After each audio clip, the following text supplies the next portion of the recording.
What is up, everybody? Are you a filmmaker, a content creator out there trying to make a demo reel to get more work? Well, I myself have cut 1,000 reels for myself, and I've also hired people like cinematographers, actors, production designers, a whole host of people off their demo reels, so I've watched 1,000 of them, and I'm here to tell you 3 tips to get more work with your demo reel. So let's get right into it.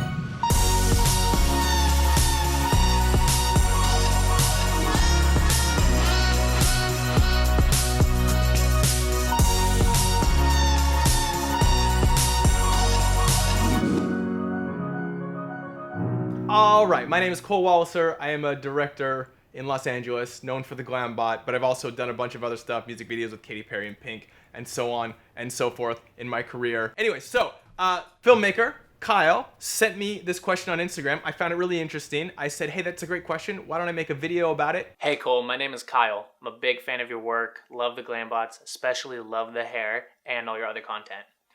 I've been a filmmaker and a director here in Los Angeles for the past 2 years, and I've been wondering if you could give us a tutorial, some sort of tips and tricks or advice on how to create a demo reel. I've worked in various lines of work such as fashion, music videos, commercials, even short films, and I just want to know what would be a good way to really try and bring such different footage together and make it cohesive, make it blend and really exciting and fun, so I can get that next gig, I can get that new clientele, I can take myself up to the next level. Thanks, man. So thank you, Kyle, for sending that video in, and here we have 3 tips, in my opinion, to cut a better demo reel to get more work. Tip number 1, you are only as good as your worst work. Kind of sounds counterintuitive, but that is the case. If I'm watching a reel, and I'm like, oh, this is a banger, oh, this is a banger, oh, this is not so good, oh, this is not good at all, oh, this is a banger. I don't know if I hire you, I don't know who I'm gonna get. 3 out of 4 might be dope. That 1 out of 4 might not be so good. And so the risk for me is like, I don't know who I'm getting, right? You clearly think that this work that I don't think is good. So it's a risk to hire you because I might end up with that bad work. You know what I mean? So you are only as good as your worst work.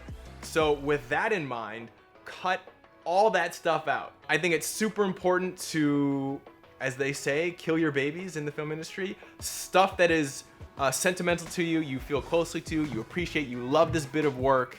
You have to sort of set it free. You know what I mean?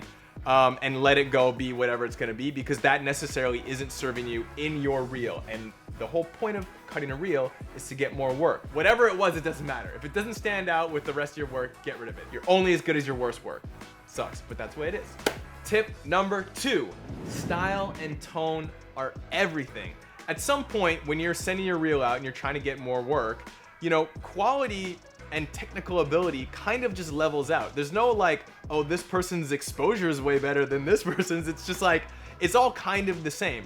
So the way I particularly hire people is off their style and their tone. Think about how you're standing apart from a style and tone perspective, because that's really what matters. I will take someone that has the right style, that has the right feeling and vibe in their work for the project that I'm hiring for, over anybody whose stuff just technically looks amazing. Because that's sure great, but it doesn't necessarily mean it's a match for what I'm trying to do.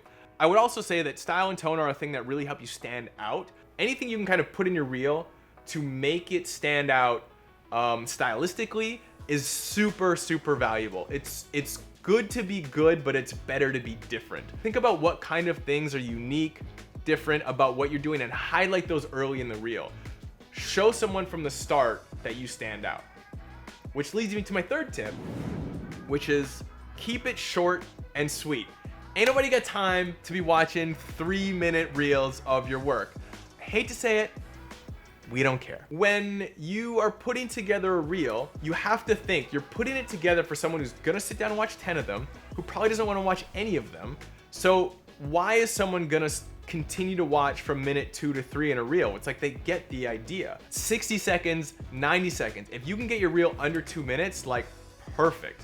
That's even pushing it. I think if you can make a reel a minute long, people will definitely watch the whole thing. Over 90 seconds, they're not finishing the reel. Front load it with the best stuff. The idea of saving the best for last does not apply here at all. Blow them away and then just try to sustain their attention for the rest of it. Make the ending as good as you can, but don't save any work for it. You know what I mean? Just have it be the coolest shot of the last project that you're showing. So that's basically it. It's not terribly hard to look at this perspective from a bit of a different angle. What you're doing is you're not showing your favorite work. You're showing the work that will get you more work. So if you love a project but it doesn't stand out, cut it out. If you love a project but it's 45 seconds of your reel, find the best couple moments and just put those in, or literally just cut it out completely. You'll be really surprised to see how your reel feels differently if you watch it and there's two things that you're like, these don't really visually fit, even though I love them, and you cut them out, how much better your reel will flow if you just disassociate your emotional reaction to your own work. So to summarize, number 1, you are only as good as your worst work. Number 2, style and tone are everything. Number 3, keep it short and sweet.